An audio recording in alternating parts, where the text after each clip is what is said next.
नमस्कार साथियों, फार्मा गुरु के ऑनलाइन स्टडी प्लेटफॉर्म पर मैं नितिन आपका स्वागत करता हूं। और दोस्तों, देरी के लिए खेद है, मैं आज काफ़ी दिन बाद में आपके सामने एक वीडियो लेकर आया। इसकी दो तीन एक वजह हो सकती है। एक वजह ये है कि मैं तीन चार बुक्स पे काम कर रहा हूं, जिसमें एक थ्योरी की रहेगी, एक एमसीक्यू की रहेगी, एक हमारी ड्रग इंस्पेक्टर की एक जो है टेस्ट सीरीज आने वाली है, जिसमें आपके घर पे ही टेस्ट पहुंचाए जाएंगे with OMR sheet, with answer की, विद सिलेबस। तो आप अपने घर पे अपना खुद का जो है असेसमेंट करके देख सकते हैं। दूसरी बात रही कि क्यों नहीं आता हूँ मैं, तो विदाउट मैं ऐसे मुझे लगता है कि बिना लॉजिक के आना थोड़ा सा वक्त जाया करने वाली बात होते हैं, क्योंकि आप बच्चों की ये चीज़ें समझ में नहीं आती, परंतु अच्छी चीज़ें होनी चाहिए। तो अगर आज आप मेरे सामने इस बात को सुनने आए हैं, तो आप एम्स की तैयारी कर रहे हैं पक्का। और अगर आप एम्स की तैयारी कर रहे हैं और अगर आपको 10-15 दिन हुए हैं तैयारी करने के लिए और आपके पास 20-25 दिन है, तो आप क्या सोचते हैं कि आपका एम्स क्लियर हो जाए? तो ये थोड़ा-सा इम्पॉसिबल है, ऐसा नहीं है कि भई बिल्कुल ही इम्पॉसिबल है, थोड़ा-सा है, पॉसिबल भी होता है। कुछ बच्चे ऐसे होते हैं जो पीवाईक्यू को समझ के और 20-25 दिन में ही निकाल देते हैं। परंतु मेरे पास ऐसे वाली बात नहीं होती, मतलब अंतिम प्रहार 200 क्वेश्चन, 100 क्वेश्चन नहीं भैया, जो है वो चीज़ें हैं, पढ़ना तो पड़ेगा और उसको याद करना पड़ेगा, समराइज़ करना पड़ेगा, वन लाइनर पढ़ने पड़ेंगे, क्वेश्चन लगाने पड़ेंगे, बहुत सारी चीज़ें। परंतु जिस बच्चे को 1.5-2 महीने हो गए हैं तैयारी करते हुए, वो अगर ये चाहता है कि उसकी तैयारी को कैसे अंतिम फाइनल रणनीति बनाई जाए कि मैं एम्स तक कैसे अपनी चीज़ों को कवर कर लूँ, तो आप मेरे साथ बने रहना। अगर आप 2024 का पैटर्न देखते हो ना दोस्तों, आप मेरे साथ बने रहना। अगर आप 2024 का पैटर्न देखते हो, 2025 का देखते हो एमसीआरई का, तो इसमें एक खास बात ये रहती है कि ये लगभग जो है, ये तो सारा का सारा 80 के 80 क्वेश्चन कहाँ से आए थे? ये 80 के 80 क्वेश्चन आए थे दोस्तों फार्माकोलॉजी से। किससे आए थे? फार्माकोलॉजी से आए थे। बाकी अगर देखा जाए 2025 का, तो आप फिर ये कह सकते हैं कि सर ये 2000 ये जो है 25 वाला, ये आप कह सकते हो जो लास्ट ईयर दिसंबर में हुआ था, इसमें लगभग ना 80 में से 60 क्वेश्चन जो थे वो हमारे कहाँ से आए थे? फार्माकोलॉजी से आए थे, बाकी 20 क्वेश्चन इधर-उधर से आए थे। अब मैं आपको इसमें एक थोड़ा-सा एनालिसिस करके बताऊँगा कि अगर आपकी तैयारी है तो आपको किन-किन टॉपिक्स पे ध्यान देना है। शायद ये वीडियो लंबा जा सकता है, मुझे आइडिया नहीं है कितना जाएगा। परंतु अगर आप तैयारी कर रहे हैं तो ये आधा घंटा शायद वो सोने की कील ठोकने का काम कर देगा। अगर आप 2-3 महीने से 5 महीने से साल भर से तैयारी कर रहे हो तो। तो आप अब गौर से सुनो, क्या करना होता है। सबसे पहले आप अपना सब्जेक्ट उठाओ फार्माकोलॉजी। और फार्माकोलॉजी में आपको पता है बहुत सारी यूनिट्स होती हैं। तो आपको इन यूनिट्स में से अगर आप 2-3 महीने से तैयारी कर रहे हैं, तो एक चीज़ तो दोस्त कन्फर्म है कि आपने क्या कर रखा है इसमें? आपने इसमें कर रखा है क्या?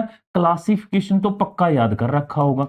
तो अगर आपको क्लासिफ़िकेशन याद है, अगर आपको क्लासिफ़िकेशन याद है, तो आपका यूँ मान लो कि 70% काम हो चुका है, अब डरने या घबराने की बात नहीं है।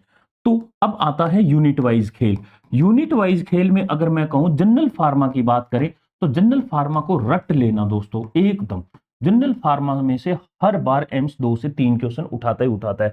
जैसे मैं अगर बात करूँ एब्ज़ॉर्प्शन से उठा लेता है, अब एक बायो अवेलेबिलिटी नाम का जो टॉपिक होता है वहाँ से उठा लेता है। उसके बाद वो फर्स्ट पास मैस मेटाबॉलिज्म को उठा लेता है, फर्स्ट पास मेटाबॉलिज्म को उठा लेता है।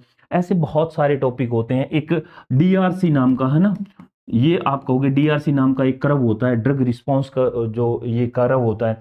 इसके अलावा आप देखोगे एडीआर से क्वेश्चन आ जाते हैं अक्सर, है ना? जैसे टेराटोजेनिक जो ड्रग होती है, या फिर आप कहोगे कि एलर्जिक रिएक्शन कौन-सी होती है, प्रेडिक्टेबल कौन-सी होती है, फोटोसेंसिटिविटी कौन-सी होती है, ऐसे वाली बहुत सारी आप टर्म्स पढ़ोगे जब आप जनरल में जाओगे। एक आप टर्म पढ़ोगे डिस्ट्रीब्यूशन में, वॉल्यूम ऑफ डिस्ट्रीब्यूशन वीडी क्या होता है, इसके बारे में वो सवाल पूछ लेता है। मेटाबॉलिज्म के अंदर आप पढ़ोगे एक फेज फर्स्ट रिएक्शन होती है और एक फेज सेकंड रिएक्शन होती है। इन दोनों के अंदर भी कौन-कौन सी रिएक्शन आती है, जैसे ऑक्सीडेशन, रिडक्शन, है ना? हाइड्रोलाइसिस हो गया, इसके बाद साइक्लाइजेशन, डीसाइक्लाइजेशन हो गया। और इसमें भी 2 तरह का रहता है, एक माइक्रोसोमल रहता है और एक नॉन माइक्रोसोमल रहता है। माइक्रोसोमल में जैसे ग्लूकुरोनाइड कॉन्जुगेशन हो गया, उस वाले में कौन-सा होता है। एक इसमें आप देखोगे कि भैया जो होता है हमारा एक एक सल्फर ग्रुप वाला होता है, जिसको एसिटाइलेशन कहते हैं। तो आप कहोगे सर इसमें सल्फर ग्रुप वाला क्या होता है? एसिटाइलेशन ही कहते हैं। एसिटाइलेशन में एक ट्रिक काम करती है सिप नाम की, ये 4 ड्रग जो होती है ये इसी के तहत होती है।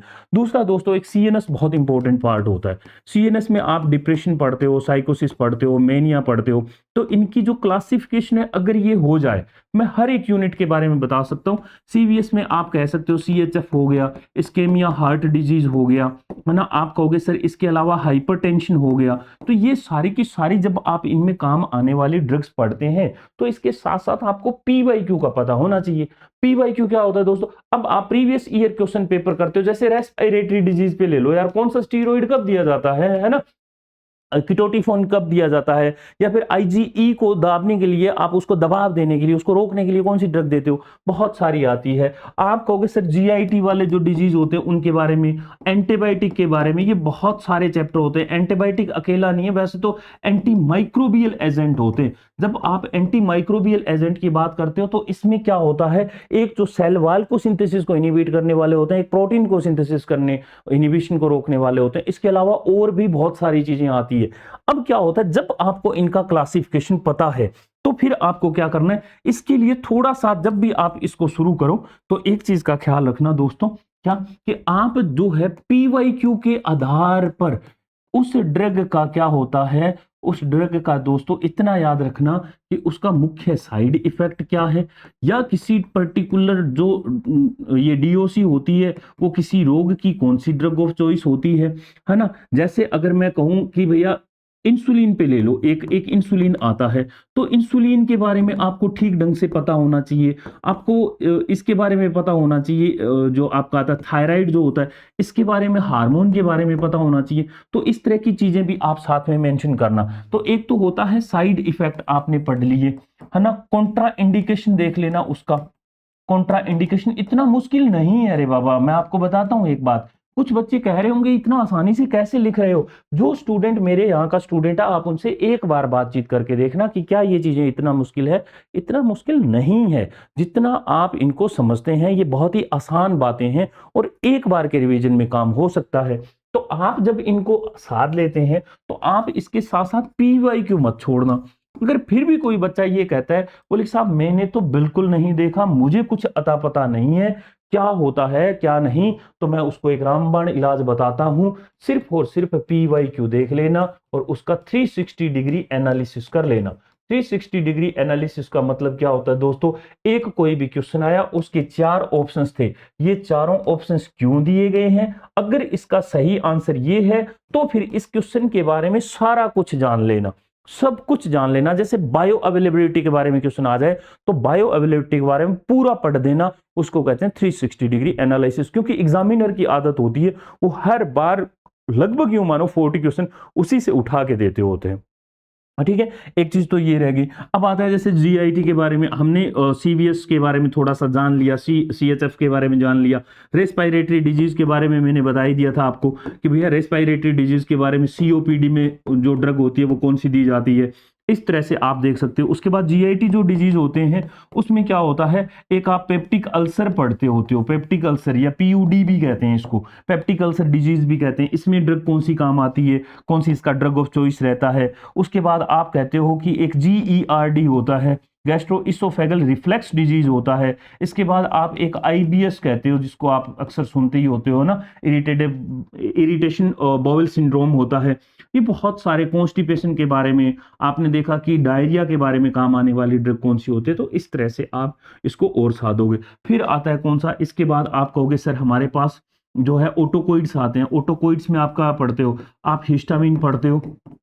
आप इसके अंदर इसमें आप बस 2 ही चीज देख लेना, आप 5HT को अच्छे से कर लेना हिस्टामिनिक में, और कुछ नहीं है। एक H1 और एक H2 histaminic, anti histaminic 2 drug होती है ना। ये सिडेशन कोज करती है, सिडेशन कोज नहीं करती है, इसीलिए इनको मशीन ऑपरेट के दौरान नहीं दिया जाता है। ये आप जब उस चैप्टर को पढ़ोगे तो साधोगे। उसके बाद आप कह सकते हो सर एक NSAIDs होता है ना, non steroidal anti inflammatory drug, most important होता है। इसमें से एक आध क्वेश्चन उठा के पटक देता है।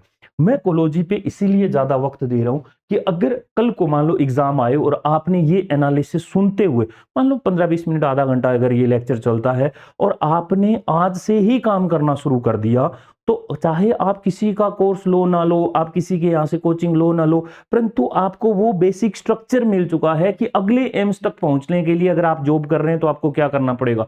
मैं ऐसे वाले मतलब क्वेश्चन ला सकता हूं यार कि टॉप, मतलब जैसे मैंने पिछले दिनों ही एक डाला था टॉप 100 क्वेश्चन, पर हकीकत ये है कि उसके पीछे की वजह ये रहती है, टॉप इसीलिए कहा जाता है कि उसमें उस चैप्टर के सारे कॉन्सेप्ट लगा दिए जाते हैं और कुछ नहीं होता है। ठीक है, अब हम इसके बाद आगे बढ़े तो और दूसरा सब्जेक्ट क्या होता है, आपको पता है एक हमारा सब्जेक्ट होता है बायोकेमिस्ट्री।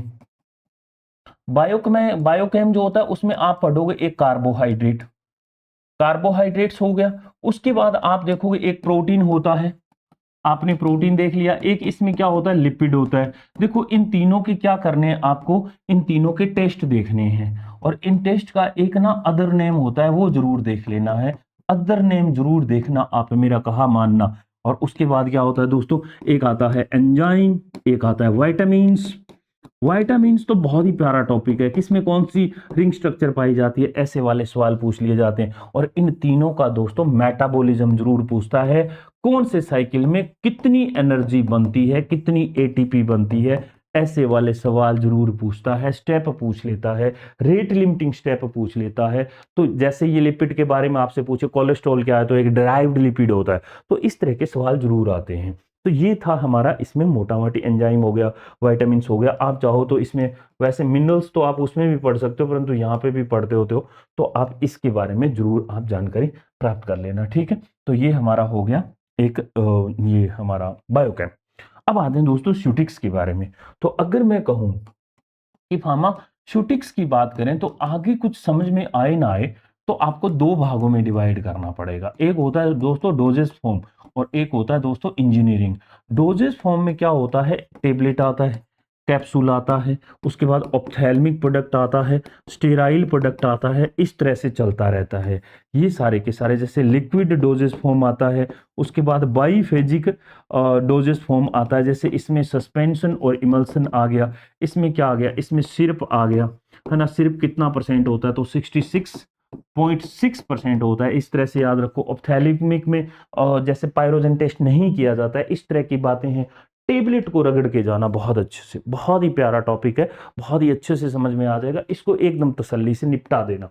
कैप्सूल में दो तरह के होते हैं, एक सॉफ्ट जिलेटिन होता है, एक हार्ड जिलेटिन होता है। जैसे इसमें मॉइस्चर कंटेंट कितना होना चाहिए, जब आप इनको सील कर रहे होते हो सॉफ्ट जिलेटिन को, तब टेम्परेचर कितना होना चाहिए, है ना। इसकी जो थिकनेस होती है वो कितनी होनी चाहिए, ऐसे वाली। रूम का जो आप कहते हो ह्यूमिडिटी है वो कितना होना चाहिए, रूम का टेम्परेचर कितना होना चाहिए, प्लास्टिसाइजर का काम क्या होता है। तो इस तरह के सवाल आते हैं। ओपेसिफायर किस तरह से काम करता है, इस तरह के सवाल इनमें सब में आते हैं। इंजीनियरिंग में दोस्तों क्या होता है, इंजीनियरिंग का पार्ट होता है वैसे मशीनरी से संबंधित, जैसे आप कहोगे साइज रिडक्शन, तो इसका एक टेबल होता है साइज रिडक्शन का। साइज रिडक्शन में क्या देखते होते हो आप लोग, जैसे बाल मील हो गई, हैमर मील हो गई, है ना। हैमर इंपैक्ट पे काम करती है ना। एक फ्लूइड एनर्जी मील होती है, वो इंपैक्ट और एट्रिशन पे काम करती है। तो इनके प्रिंसिपल पूछे जाते हैं। उसके बाद आप कहोगे सर एक इसमें होता है माइक्रोमैरेटिक्स। माइक्रोमैरेटिक्स में क्या होता है दोस्तों, उसमें क्या है, पाउडर के बारे में और पाउडर का डिटर्मिनेशन किया जाता है। आप पाउडर के बारे में जरूर जान ले कि पाउडर कितने तरह के होते हैं। डस्टिंग पाउडर होता है ना। आप कहोगे ओरल पाउडर होता है एक, इसमें बहुत सारे तरह के अलग अलग पाउडर होते हैं। रिकॉन्स्टिट्यूशन के लिए अलग होता है, एक चीज ये याद रखें। और इसके बाद आता है क्या दोस्तों, इसके बाद आता है एक सीव नंबर आता है, और सीव नंबर के साथ साथ ये टेबल आती है। अच्छा, माइक्रोमैटिक्स में आप क्या देखते होते हो, फ्लो ऑफ पाउडर भी देखते होते हो, है ना। जैसे आप थीटा का मान निकालते हो, इस तरह से उसमें दो तीन एक रेशो दिए होते हैं, होजनर रेशो दिया होता है, कार्स इंडेक्स दिया होता है, एंगल ऑफ रिपोज दिया होता है, इसके बारे में भी आप जानते हो। सीव नंबर में आप जानते हो कि किसका कितना नंबर होता है। एक टेबल जरूर देख लेना आप लोग, तो ग्रेडिंग ऑफ पाउडर, पाउडर की क्या क्या ग्रेड होती है ना। जैसे वो कितने नंबर सीव से निकल गई और 40% किस में बच गए, एक टेबल होती है पूरा फॉर्मेट। 10-44 कोर्स के लिए होता है, मॉडरेट के लिए कितना होता है ना। उसके बाद मॉडरेट फाइन आता है, फाइन आता है, वेरी फाइन आता है, इस तरह से। और फिर आप क्या देखोगे, इसमें साइज सेपरेशन भी आता है, साइज सेपरेशन भी देख लेते हो। उसके बाद आप फिल्ट्रेशन देखते हो। डिस्टिलेशन भी एक तरह का टॉपिक है। और एक मैं जैसे भूल गया, तो इसमें एरोसोल नाम का भी एक टॉपिक आएगा। ये आप लोग हल्का फुल्का इनके PYQ देखने हैं और कुछ नहीं है। मैं सिर्फ सिलेबस डिस्कस कर रहा हूं कि एक महीने में कैसे किया जा सकता है। तो ये काफी लंबा चौड़ा लग रहा है सिलेबस, परंतु अगर आप ठीक ढंग से PYQ कर लोगे ना इनके, तो काम हो जाएगा आपका। ठीक है, अब हम आगे आते हैं। परंतु जो अभी हम सिलेबस डिस्कस कर रहे हैं, ये हो सकता है आज नहीं तो कल आपके नेक्स्ट एम्स के एग्जाम में बहुत काम आए। ठीक है, अब हम आते हैं, अगला क्या है हमारे पास, ये शूटिक्स था। उसके बाद आप कोगनोसी को देख सकते हैं। पहला तो आपको सिर्फ और सिर्फ कोलोजी को ही करना है। कोगनोसी में एक बार के लिए आप एल्केलॉइड और आप जो है ग्लाइकोसाइड, आप ग्लाइकोसाइड और एल्केलॉइड इन्हीं को याद करना। हो सके तो एक वोलेटाइल ऑयल के बारे में और जानकारी देख लेना। एक सब्जेक्ट आता है health education and communication pharmacy, HCP। इसमें दोस्तों एक इम्यूनिटी नाम का चैप्टर आएगा और एक इसके बाद आता है दोस्तों वैक्सीन, वैक्सीन देख लेना, और एक आता है फैमिली प्लानिंग, फैमिली प्लानिंग। ये 3 इंपॉर्टेंट है, बाकी का सब कचड़ा सा मुझे नजर आता है। अब ड्रग स्टोर बिजनेस मैनेजमेंट पढ़ा जाए तो ठीक, ना पढ़ा जाए तो मत करना। एक आता है हॉस्पिटल फार्मेसी, इसमें 2 चीज देख लेना, एक PTC देख लेना, है ना, ये जो है थेरापेटिक कमेटी होते है ये फार्मेसी की, और उसके बाद आता है एक हॉस्पिटल फॉर्मुलेटरी होती है, फॉर्मुलरी, तो इसके बारे में जरूर देख लेना। तो ये हो गया। एनाटॉमी के बारे में बहुत कम सवाल पूछे जाने लगे हैं, तो आप एनाटॉमी पे खास ध्यान नहीं देना। तो अब इस ओवरऑल से आप क्या समझे, माइक्रोबायोलॉजी का क्या है, बेसिक आपको पता होना चाहिए। माइक्रो में बैक्टीरिया की स्टडी को क्या कहते हैं, वायरस की स्टडी को क्या कहते हैं, है ना, फंजाई की स्टडी को क्या कहते हैं, इसके कितने टाइप्स हो सकते हैं, स्टेफाइलोकोकस किसको कहते हैं, कोमासेप्ट किसको कहते हैं, विब्रियो कोलेरा को, है ना, विब्रियो कोलेरा को क्या कहते हैं, कोमासेप्ट कहते हैं। तो इस तरह के आपको सवाल पता होना चाहिए जो PYQ में बार बार पूछे जाते हैं। कई बार क्या होता है, आसान सवाल भी हम गलत कर देते हैं। तो ये पूरा का पूरा सिलेबस एनालिसिस था।